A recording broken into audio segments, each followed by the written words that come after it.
Hello, my name is Adam Kraft. I'm the marketing director with uxColor and UX Market Flow. With me today is Chuck Daner. We're going to talk a little bit about pattern matching today, but I just want to, by way of a brief introduction, show you here the website which you can reach at uxcolor or uxmarketflow.com, and encourage everybody as you're seeing this presentation, as you're thinking about questions, come on over to the website. You can contact us right along the left-hand side of the page here. You can connect with us on our social media or send us a message, ask questions, and of course, try the product. There's a week free trial built in with the UX Market Flow product. If you're interested in seeing other types of data, if you have big data, uxColor and UX Market Flow are a solution, especially our uxColor custom product for big data. So that's the place to contact us, and we look forward to working with you to take a look at your own data quickly and easily with uxColor Custom. So that being said, Chuck, I'll go ahead and turn it over to you, and we can start talking a little bit about pattern matching. Hello, welcome everybody. Adam, you hearing me okay? Hearing you fine. Okay. I'm going to talk a little bit about pattern matching in uxColor, and we're going to use some of the pattern matching capabilities of uxColor. First, let me explain a little bit about a uxColor map if you're joining us for the first time. This is a uxColor map. This particular map is the 1,500 issues that make up the SP 1500 index. Each row in this map, let me wake this cursor up, is a stock. Each column is a day. This is a daily data map. We also have intraday data. And the data that we're looking at is end-of-day price close. So this is probably about 30,000 numbers you're seeing here. And these U.S. stock and ETF maps update during the trading day with the current price. So if I want to see, we'll do this in a second. So color is relative to the range of time of what we call the interlace window. This is a one-year interlace window. It's centered over November 18, 2013 to November 19, 2014. 253 trading days in a U.S. market. You can move this interlace window back through time, and we'll do this in just a second. In this Pro product, this is 14 years of historical data. So you have a color window that you can scroll across it. And if I have a wider bandwidth on that interlace window, you have a visible window that scrolls within the color window. So let me go back. So relative to this period of time, November 18th to November 19th, 2014, red are relative low, white mid-range, and green relative high. So greens on the right side, there's a stock that looks like it's hitting a new yearly high, Actavius. So green are high relative to the range of values over this one-year period. I can scroll up and down, and that's a one-year. This is a one-year color window. I can sort by a variety of things, and if I sort on industry or something like that, you'll see horizontal bands. Vertical bands are commonality in time. If I want to understand how the market's doing today, I'll go to a narrower range. There is the local bottom that was hit October 15th and 16th. The blogs were saying the bottom was falling out. It didn't, and everything's come back. So now let's go into pattern matching. So when you talk about pattern matching, you have to have a pattern that you're going to match. So a pattern in time series data or repetition has a certain length. So right now we've got a one-year pattern on the screen, and we're going to sort based on that one-year pattern. So I can do this type of sort. I'm going to sort. I want to find stocks that look like this stock. That's Actavius that had this big two-day jump. And so I'm going to do a sort, target click. I'm going to sort to that pattern. And now I've sorted the map to the color pattern similarity to Actavius. And so now we see, and this is a good way to separate the market.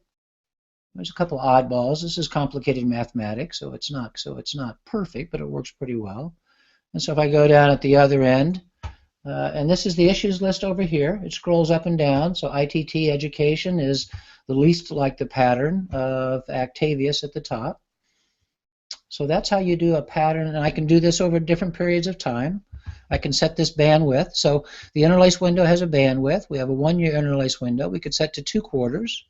This resort light comes on, just telling me that I have changed the interlace window. I'm going to go out and now sort again, target click, and I'll go back and sort to Actavius again. I just want to see, watch over here. It's not going to be the same sort. because now we're sorting to the pattern of time for this 2-quarter period. I can do the same thing if I want to look at the current day. Let me go back and sort this by name. And now I see 3D. I've sorted by name. So if I want to sort on a 1-month pattern, I come out here and let's find some. Let me do something first. Let's sort by span. This is this change over this 1-month window. I'm going to sort by that span. I'm going to go back a little bit. Let's check a little bit about momentum. So now I'm back here. Okay, my window is 21 days, September 29th to October 27th, 2014. I want to sort on stocks that clearly have a lot of momentum going up. And so there's one. So I'm going to sort on that pattern, sort for this. And now what I want to do, what I wanted to find out is, do those stocks continue going up? Is that momentum continue? And I can do another way I can set that bandwidth is using this right-click function. And even though you're not seeing those values out there, uxColor knows they're there. And yes, that did continue. So there's a little bit of a support for momentum trading. Those stocks that had momentum continued up, and they continued up pretty strong. I can sort by the change over that period of time. What's the change over that 31 days that we're looking at? 31 days, September 29th to November 10th, if I sort by the change over that. ITT educational, this is the column we're looking at now. It was up 129% over that period of time. Digital is up 68.16. And at the other end, I can see the GT Advanced has lost 95% over that period of time. I wonder if that's a data bug. Might be a data bug. Let me note that. This is a lot of data, and data errors happen both in our systems and in our vendor system. So I'm going to go back and go to this 1-year window, and I'm going to sort this again, go back by name, and I want to show you how I would use a pattern sort. I'm going to go back in time and scroll the interlace window back to the crash of 2008, 2009. There it is. And what I want to see in this crash is, so people were talking, last month about the bottom's going to fall out, and I want to find out what stocks would come out of a crash the soonest. So let's go back a little bit farther. And so now I've got this sorted. What I want to do is to find, let's see, who's this? Berkeley, Bank of New York Mellon, AutoZone. So there's AutoZone, in my mind, I'm an economist by training, is a countercyclical stock. So it's going to come out of a downturn faster. People stop buying new cars. They buy more auto parts. And AutoZone and AutoNations, if I'm going to sort now at this point in time on AutoZone. So now what I've done is I said find me stocks that came out of that crash sooner than everybody else. So everybody else at the bottom here is deep into it. And now I want to highlight AutoZone. I can highlight it just by clicking it here. And now I'm going to bring that window. So the exploration I did is, okay, I want to trade and I want to buy stocks that if this downturn is going to happen in October 2014, who's going to come out of it the quickest? So I would have gone back in time and said AutoZone's, McDonald's, Heartland, Walmart, Block and Company. These are companies that came out of that. There's O'Reilly, another sort of counter-cyclical stock. So now I'm going to take that window up to today. The highlight's going to stay on. I'm going to just bring that back up to time. And now I want to see, I'm going to bring it down to the period of time, go down to a 1-quarter window where we had, and see if those stocks, in fact, if I had bought those stocks going into this, what we thought was a crash at this point in time. So I'm back a little bit too far. I'm just going in. So now we're into what people think is the bottom's falling out, and there's the period of time. And I want to see if this stock comes out of this earlier than everybody else. So what I'm going to do is just, this is a little bit of a back test. Suppose I bought this stock right there. I'm expecting it to come out fast and bring it out. And it did come out fast. Whether or not it came out faster than everybody else, I would go in and sort by the span over that period of time. And in terms of now the rank there, in terms of sorting on span, it was up 12%, just 406th in the rank of the span over that period of time. Somebody, if I scroll to the top here, SkyWest over that period of time was up 53.17%. So that's a little bit about how I use sort by patterns, and I can use it to explore patterns in history, and I can sort on any pattern length that I want. Let's go back to a 1-year window. Let's go back and sort by name. And so that's a pattern sort based on the pattern of a single issue. Another thing I can do is I can use this. Let me sort by name. Let's clear that pattern. I can use this to go back. Suppose now I'm a trader and I am trading and I want to find head and shoulder patterns. So I'm going to take this window back. I found something that I want to show you, so I'll go back. I'm going to just scroll this window back. I'm just using my left-hand arrows. It's a lot of data, a little bit sticky. So I'm going to go back, and here I am. I want to get back to July 29th. Okay, and I want to go to, say, a 1/4 window.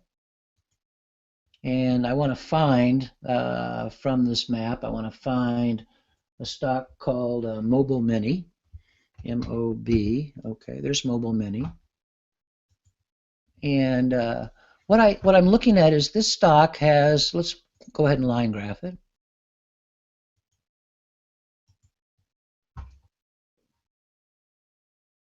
And here it is on one of our line graphs. These are our line graphs. I can swipe left and clear. So we're back here at July 29th. Let me zoom in on this graph like this. Okay, so we're here July 29th. This is the July 3rd. So what I had seen was this pattern, head, shoulder, shoulder. And so I was guessing that there was going to be some type of reversal on this stock, and in fact there was. It was a reversal down. But what I wanted to show you is, now if I've identified a head and shoulders pattern, and that might not be the best, but let's use it for now, I can sort on that pattern. So if that was a good head and shoulders pattern, and I wanted to trade on head and shoulders pattern, I'm going to now sort on that head and shoulders pattern. And now I found, now you see the head here, and the shoulders and the shoulders. And so now I've gone out and I've identified a number of stocks that I might go out and do further research on that have patterns like that head and shoulder pattern. And if I'm guessing, so now I'm going to do that little bit of a back test again. I'm going to set my time from here. So I'm at this point in time, and I thought this is a head and shoulders, and I'm guessing it's a reversal pattern. And so I'm just, and in fact, that stock did reverse. Not everybody performed the same way. Some of them reversed up. But I just wanted to show you how to use this, not the best example perhaps, but how to use this to look at patterns in time, particular patterns that you like to trade on, and to match on those patterns, and if you find a good head and shoulders pattern, to find a dozen more. So that's a little bit about pattern sorting, and that's pretty much what I wanted to show you today. And so I'm going to pass it back to Adam. All right, great presentation, Chuck. Very interesting stuff. Did you cover a little bit about where we're headed with that, or did you want to talk about that? No. Let me show you. Okay, thanks. Good idea. Let's do this. I'm going to go out and open up a lot of our researches in patterns. And I'm just opening up a copy of the it opened that quickly. So what I'm going to do is get rid of this SP 1500 map. This is the issues list. It opens. This is the SP 100. These are the 100 large cap stocks. Let's go out and open a second copy of this map. U.S. stocks. This is our pro product in the UX market flow line: commodities, currencies, money, treasuries, funds, U.S. stocks. Adam talked to you a little bit about our uxColor custom product. So this UX market flow product comes configured with stock and commodities and currencies and funds. And we cover 15 different nations. So if I go out here and I go open and I go into non-US stocks, there's the 15 different countries. And you have price and volume data. We have intraday data. We have a penny map. Intraday data is 30-second data. I'll go out and open one of those maps just so, since I've highlighted it. Let's see what happened. What did yesterday look like? And so this was yesterday, and this is yesterday afternoon. Oops, sorry. Let me close this. And so this is the Tuesday the 18th. This is the afternoon from 1:54 to 4 o'clock. 30-second data. You can see the market took a downturn at the end of the day. If I scroll this window back in time. And that pattern, that intraday pattern, I think on our website there's a couple of videos and slideshows about whether or not intraday patterns today are predictive of stock prices tomorrow. This market closed with a lot of down momentum, at least in these 100. And if we go back, let's go back to this. Here's the SP 100 today, the 19th. That was the 13th. If I go out and I go data, update this map, goes out and gets a current price. So we're 155.24 East Coast time. Let's sort this by percentage change. I'm a little bit off what Adam wanted me to do. So right now, Target Corp's up 6 point. This is the column we're interested in. Target Corp's up 6.44%. Of the 100, 35 are up. The rest are down. So it's a down day for the market. If I go dead center into 50, I would say this SP 100 is down about 0.24%. This is how I monitor the market, and I leave generally the SP 500 or the 1500 open on my desktop, and I update it during the day, and then I calculate and sort on the percentage change. The market's not as down as it was earlier in the day. So let me go back to what Adam wanted me to show you. So I've got 2 copies of the SP. Let's get rid of this. I've got 2 copies of the SP 100 here. And I'm going to bring it down to a 2-quarter window. And so a lot of our work and a lot of our current programming effort is in pattern matching. And what I'm going to do is to show you a little bit, I'm going to show you visually what we're doing mathematically. So suppose I want to predict, let me sort both by name, based on, I want to forecast based on the color pattern. So let me bring this back to about, let's see if I could have forecast that downturn. So I'm going to take both maps. So now I'm at October 3rd. Resort is not relevant here, but sorry. You can make that issue list not come on if you want to, and you can change the columns in that issue list. So what I'm going to go back and find is find a pattern in the SP 100 that looks like this 2-quarter pattern that was April 4th to October 3rd, and see if that pattern we find historically has any predictive value for what's going to happen to this market today. So I'm going to go back in time. I'm going to set this back, and I'm going to just scroll back in time. So I'm visually looking for a pattern on the left that looks a lot like the pattern on the right. And that's probably, this is, now we're doing this mathematically in our code. I haven't done this, so we're going to just both play with this a little bit together. And those patterns look pretty similar. So what happened in this pattern on the left, let's move forward. And what I'm doing, I'm watching these colors change. So this market on the left says it was going up. So I'm going to take this market on the right. It did a little bit of the same thing. It went up a little bit, but then it's starting to drop. So not the best predictor, but that's a little bit of how you can go back in time and look for patterns, and that's where our research is, in patterns in time. Z, stop, come. I'm sorry about that.